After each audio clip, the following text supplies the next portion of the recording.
Assalamualaikum warahmatullahi wabarakatuh. Perkenalkan, nama saya Natia Sendustania. Saya dari Fakultas Keguruan dan Ilmu Pendidikan, Prodi Pendidikan Pancasila dan Kewarganegaraan, semester 6 kelas non-reguler, Universitas Banten Jaya. Di sini saya akan menjelaskan tentang pentingnya membayar pajak untuk pembangunan negara agar kita terhindar dari sanksi pajak. Pertama-tama di sini saya akan menjelaskan tentang pengertian pajak. Pajak merupakan iuran wajib yang dibayarkan oleh masyarakat. Pembayaran pajak merupakan perwujudan kewajiban dan peran untuk ikut serta secara langsung dan bersama-sama melaksanakan pembiayaan negara dan pembangunan nasional. Pembangunan nasional merupakan pembangunan yang berlangsung secara terus-menerus yang bertujuan untuk meningkatkan kesejahteraan rakyat baik secara material maupun spiritual. Untuk dapat merealisasikan tujuan tersebut, maka negara harus menggali sumber tersebut untuk pajak. Tanpa pajak, kegiatan negara akan sulit terlaksanakan.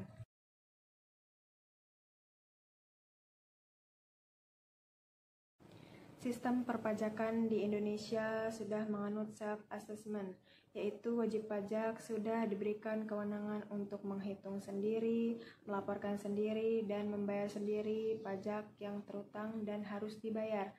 Asas pemungutan pajak di Indonesia sudah berlandaskan keadilan dengan menganut asas equality, yaitu pemungutan pajak yang dilakukan oleh negara harus sesuai dengan kemampuan wajib pajak, di mana tidak boleh menggunakan diskriminatif untuk wajib pajak.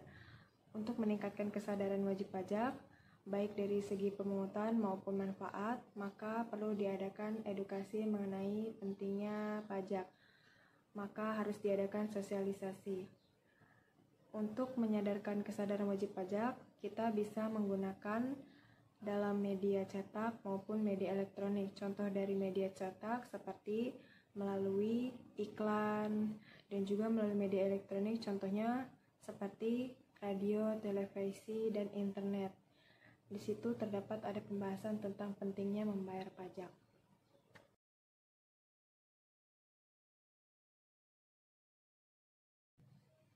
Pembangunan ekonomi dan perkembangan sosial suatu bangsa dapat diwujudkan karena adanya sumber pendanaan yang tetap. Sampai sekarang ini, sumber utama pembangunan yang tetap berasal dari penerimaan pajak, baik secara langsung maupun pajak secara tidak langsung. Pemungutan pajak merupakan perwujudan dari pengabdian dan peran serta wajib pajak untuk secara langsung dan bersama-sama melaksanakan kewajiban perpajakan yang diperlukan untuk pembiayaan negara dan pembangunan ekonomi nasional.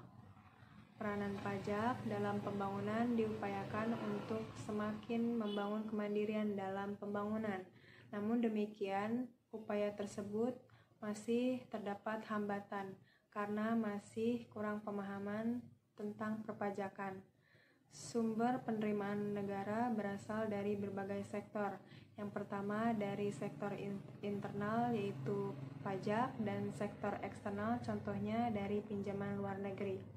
Dalam upaya untuk mengurangi ketergantungan sumber eksternal seperti pinjaman luar negeri, pemerintah terus berusaha untuk memaksimalkan penerimaan internal. Untuk memaksimalkan penerimaan pajak, tidak dapat hanya mengandalkan peran dari Dirjen Pajak atau petugas pajak, tetapi dibutuhkan peran aktif dari wajib pajak itu sendiri.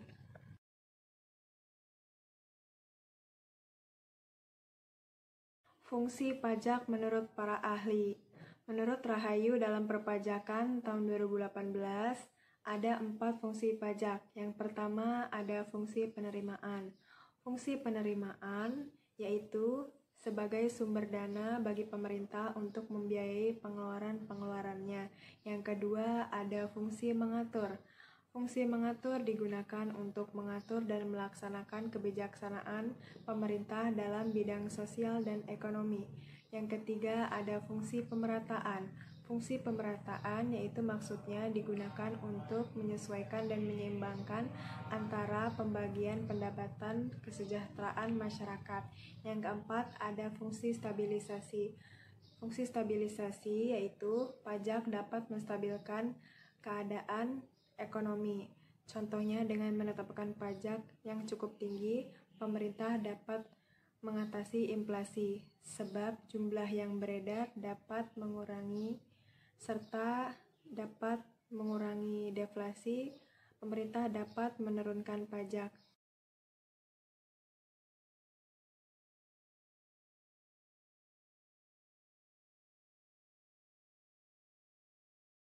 Manfaat pajak dibagi menjadi dua.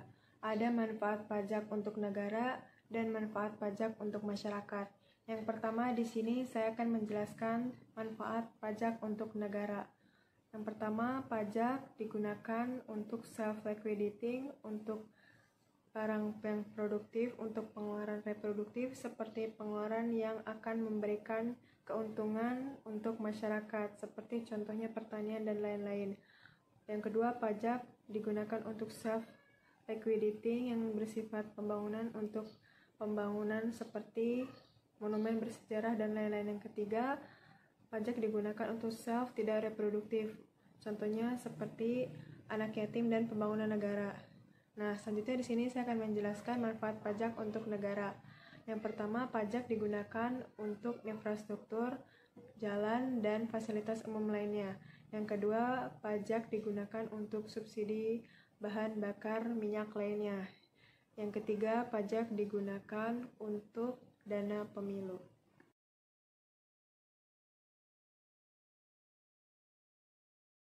Nama saya Neneng Nadia Nadila. Di sini saya akan menjelaskan materi pentingnya membayar pajak bagi pembangunan negara. Pajak mempunyai peranan yang sangat penting dalam kehidupan berbangsa dan bernegara, khususnya di dalam pelaksanaan pembangunan, karena pajak merupakan sumber utama pendapatan negara untuk membiayai semua pengeluaran termasuk pengeluaran pembangunan. Menurut Undang-Undang Nomor 28 Tahun 2007 Pasal 11 menjelaskan bahwa pajak adalah kontribusi wajib kepada negara yang terutang oleh orang pribadi atau badan yang bersifat memaksa berdasarkan undang-undang dengan tidak mendapatkan imbalan secara langsung dan digunakan untuk keperluan negara bagi sebesar-besarnya kemakmuran rakyat. Jadi fungsi pajak yaitu mempunyai peranan yang sangat penting bagi kehidupan bernegara, khususnya dalam pelaksanaan pembangunan, karena pajak merupakan sumber pendapatan utama, sumber pendapatan negara untuk membiayai semua pengeluaran termasuk pengeluaran pembangunan. Jenis-jenis sanksi bagi yang telat lapor dalam bayar pajak. Yang pertama itu ada sanksi administrasi. Sanksi administrasi sangat terkait dengan kegiatan perpajakan yang terdiri dari sanksi denda, sanksi bunga, dan sanksi kenaikan. Ketentuan sanksi tersebut sudah diatur dalam Undang-Undang Nomor 28 Tahun 2007. Yang pertama ada sanksi denda. Nah, sanksi denda ini berupa denda yang berlaku untuk pelanggaran terkait kewajiban pelapor. Untuk nilai dendanya pun beragam tergantung jenis pajak yang telah dilaporkan. Pada sejumlah pelanggaran, sanksi denda ini akan ditambah dengan sanksi pidana jika pelanggaran yang dikenai sanksi pidana adalah pelanggaran yang sifatnya disengaja. Yang kedua yaitu sanksi bunga. Aturan yang mengatur tentang sanksi bunga dijelaskan dalam pasal 9 ayat 2A. Di dalam regulasi tersebut dijelaskan bahwa wajib pajak yang telat melakukan pembayaran pajak akan dikenakan denda sebesar 2% per bulannya, terhitung dalam jatuh tempo hingga tanggal pembayarannya. Jadi, sanksi administrasi berupa bunga dikenakan atas pelanggaran yang menyebabkan utang pajak menjadi lebih besar. Jumlah bunga dihitung berdasarkan presentasi tertentu dari suatu jumlah mulai dari saat bunga itu menjadi hak atau kewajiban sampai dengan saat diterima pembayaran. Terdapat beberapa perbedaan dalam menghitung bunga utang biasa dengan bunga utang pajak. Nah, perhitungan bunga utang pada umumnya menerapkan bunga majmuk, sementara sanksi bunga dalam ketentuan pajak tidak dihitungkan berdasarkan bunga yang majmuk. Yang ketiga yaitu sanksi kenaikan. Sanksi kenaikan ini merupakan sanksi yang berupa kenaikan jumlah pajak sekitar 50% yang harus dibayar dari nilai pajak yang kurang dibayar. Sanksi kenaikan ini dijatuhkan kepada yang wajib pajak yang melakukan pelanggaran tertentu seperti tindakan pemalsuan data yang mengecilkan jumlah pendapatan pada SPT sekitar setelah lewat 2 tahun sebelum terbitnya surat ketetapan wajib pajak SKP. Nah, jika melihat bentuknya bisa jadi sanksi administrasi ini merupakan kenaikan yang paling ditakuti oleh wajib pajak. Kenapa? Karena sanksi yang jumlah pajak yang harus dibayar itu bisa jadi berlipat ganda. Sehingga sanksi berupa kenaikan pada dasarnya dihitung dengan angka persentasi tertentu dari jumlah pajak yang tidak kurang dibayar. Jika dilihat dari penyebabnya, sanksi kenaikan dikenakan wajib pajak tidak memberikan informasi-informasi yang dibutuhkan dalam menghitung jumlah pajak. Pelanggaran bagi yang tidak membayar pajak. Yang pertama tadi saya sudah menjelaskan yaitu tentang sanksi administrasi. Yang kedua itu ada sanksi pidana. Kita sering mendengar istilah sanksi pidana dalam peradilan umum. Dalam perpajakan pun dikenai adanya sanksi pidana. Undang-undang dalam ketentuan umum dan tata cara perpajakan menyatakan bahwa pada dasarnya pengenaan sanksi pidana merupakan upaya terakhir untuk meningkatkan kepatuhan wajib pajak. Meski dapat menimbulkan kerugian pada pendapatan negara, tindak pidana di bidang perpajakan tidak dapat dituntut setelah jangka waktu 10 tahun terlampaui. Jangka waktu ini dihitung sejak saat terhutangnya pajak, berakhirnya masa pajak, berakhirnya bagian tahun pajak, atau berakhirnya tahun pajak yang bersangkutan. Penetapan jangka waktu 10 tahun ini disesuaikan dengan daluarsa penyimpanan dokumen-dokumen perpajakan yang dijadikan dasar perhitungan jumlah pajak yang terhutang, yaitu selama 10 tahun. Dalam Undang-Undang Perpajakan Indonesia, ketentuan mengenai sanksi pidana pada intinya diatur dalam bab 8 Undang-Undang KUP sebagai hukum pajak formal. Namun, dalam undang-undang perpajakan lainnya dapat juga diatur sanksi pidana. Sanksi pidana biasanya disertai dengan sanksi administrasi berupa denda, walaupun tidak selalu ada sanksi pidana. Sanksi pidana adalah sanksi terberat yang ada dalam dunia perpajakan.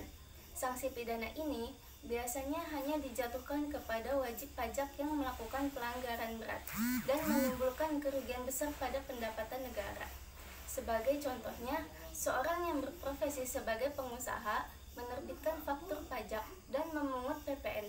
Namun, si pengusaha tersebut tidak mendaftarkan dirinya sebagai pengusaha kena pajak atau PKP, sehingga PPN yang sudah dipungut oleh pengusaha tersebut tidak disetorkan ke negara.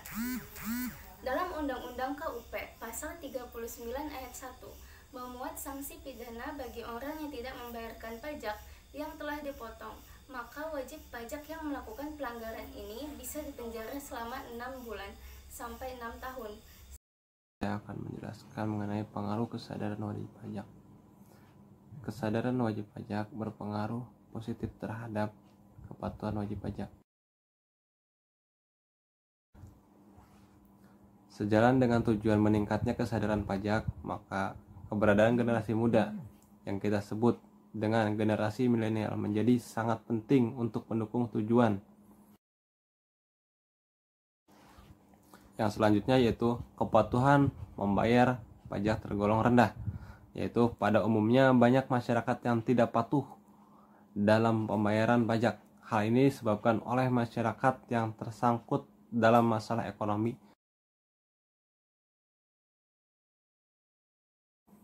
Yang selanjutnya yaitu penyebab seseorang terkena pidana pajak. Nah, pajak juga memiliki sanksi pidana.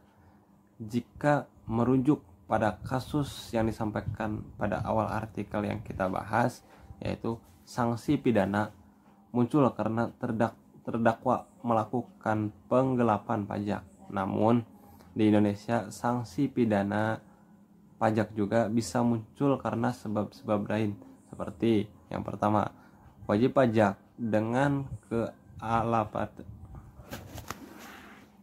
wajib pajak yang dengan kealpaannya tidak menyampaikan SPT atau wajib pajak menyampaikan SPT, namun memalsukan dokumentasi atau mengisi data yang tidak benar.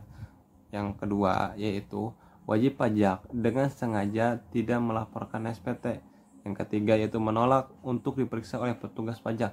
Yang keempat tidak menyelenggarakan pembukuan yang benar.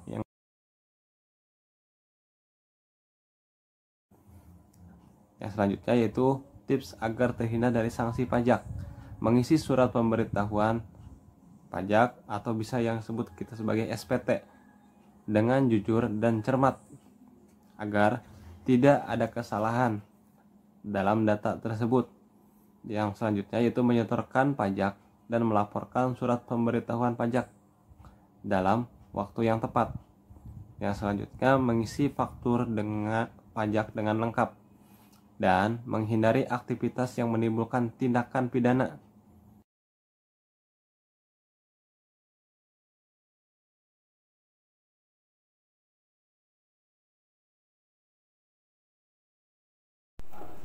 Assalamualaikum, selamat siang Pak. Waalaikumsalam warahmatullahi Saya wabarakatuh. boleh minta waktunya sebentar? Sangat boleh sekali. Saya sudah menyampaikan materi tentang pajak nih, dan saya ingin nanya, menurut Bapak itu pajak itu seperti apa? Menurut saya ya, itu pajak itu adalah sebuah iuran atau kontribusi dari warga negara, baik secara pribadi maupun secara lembaga ya, kepada negara.